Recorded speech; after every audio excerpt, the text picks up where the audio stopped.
Hello and welcome back to day 3 of the course in Mastery.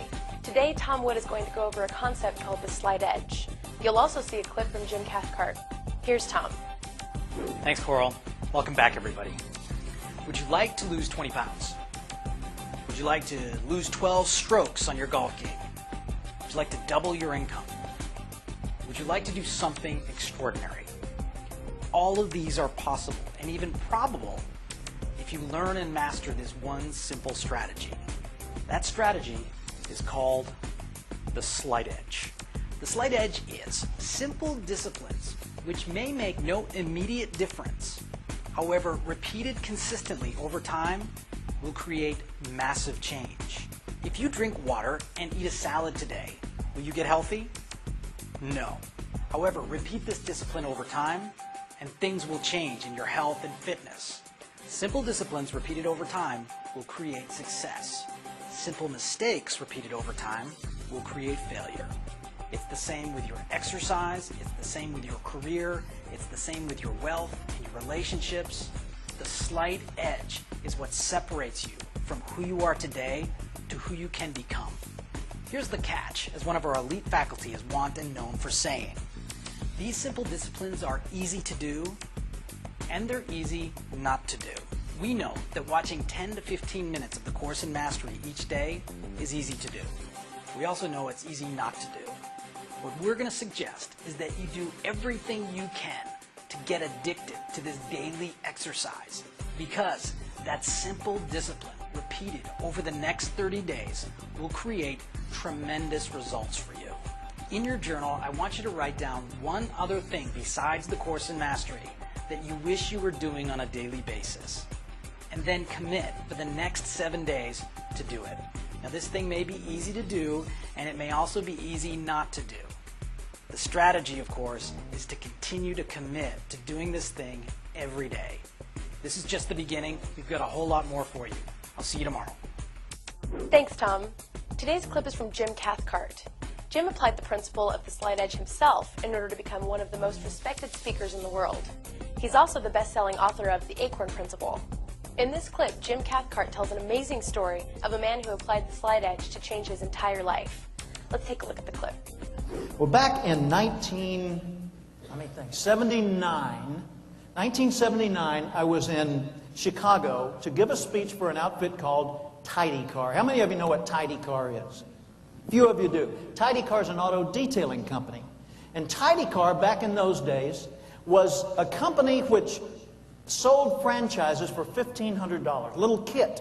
So you'd get this polishing material and this tool with which to do what they called preserve-a-shine.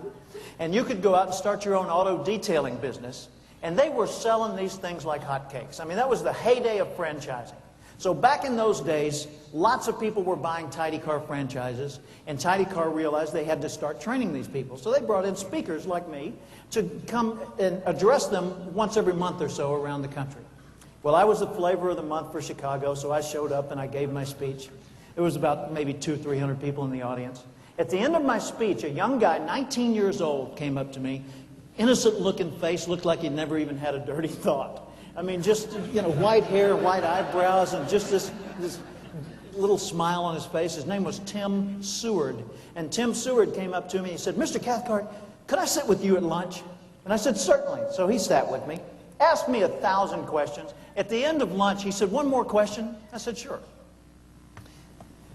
"Do you have a quote or a slogan, a motto that you could give me as a daily motivator?"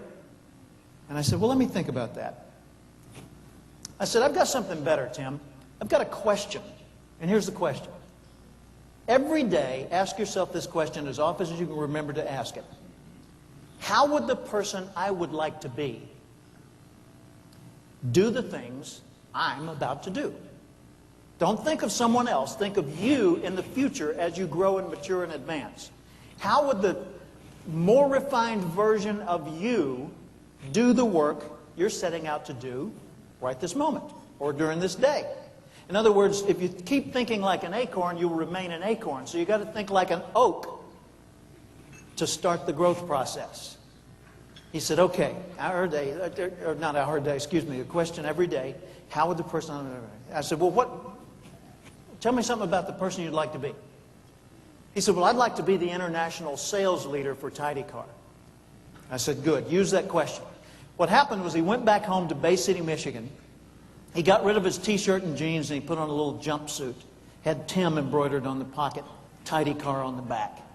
So now he looks more professional because he figured the international sales leader wouldn't wear a t-shirt and jeans, right? Then he started organizing his files better. Then he got a picture of a Corvette, which they were going to give to the international award winner that year. And he put that over his bed, and he put another picture of a Corvette over his workbench so he'd see it every day. And that inspired him to think like the international sales leader. He ended up growing his business so well that he had to hire other people to work with him and ultimately had to lease a service station so he had a permanent location.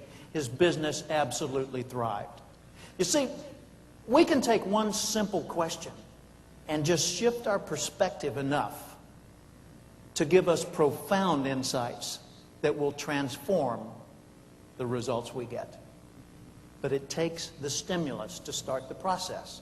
And if we're seeking the stimulus and we're taking responsibility to make that happen, the process will indeed work.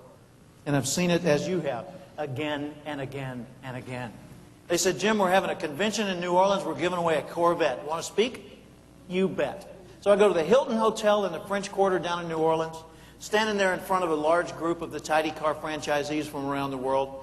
And they say, Jim, as soon as you give your keynote speech, we're going to give the award. I said, who won? They said, not telling. I said, okay. So I get up there and give my speech. I hand the microphone over to the president of the company. He steps up and he says, ladies and gentlemen, what a contest. Listen to these numbers. The person who came in number 2 led number 3 by only 1 point. 1. 3 led 4 by 1 point. 4 led 5 by 2 points. 5 led 6 by 1 point. Tight competition. Except for number 1. The person who leads this contest, number 1, the international sales leader, led the contest with 300 more points than number 2. For first place, there was no competition. Welcome with me. Your international sales leader from Bay City, Michigan, Tim Seward. The place went insane. Everybody dancing, screaming, cheering, hugging each other. A few people took advantage of that. It was fun. Everybody's having a good time. They bring Tim on their shoulders to the front of the room. They put him on the stage. He's up there caressing the Corvette as much as you can do that to a vehicle. I came over.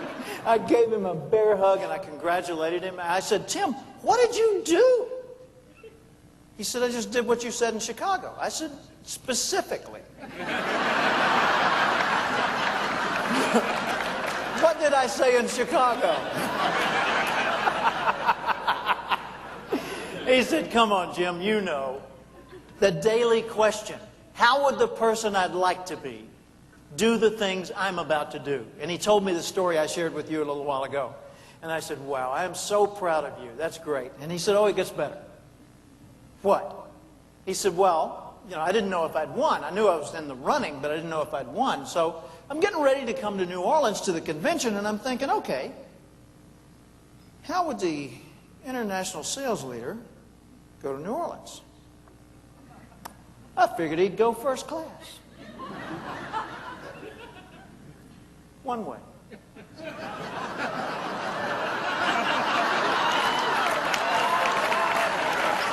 I said, you know, wait a minute, Tim. You didn't know you'd won. He said, correct. I said, but you bought a first class, one-way ticket to New Orleans, and you didn't know you were the winner. He said, right. I said, doesn't that seem a little foolhardy? He said, hey, Jim, think I'll need a ride home?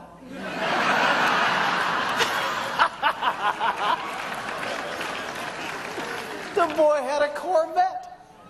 Gad, I mean, good for Tim, huh? What a great example of taking one simple idea to the max. Well, that's it for today. Tomorrow you will hear a powerful story that will make you realize that there is truly nothing that is holding you back. See you tomorrow.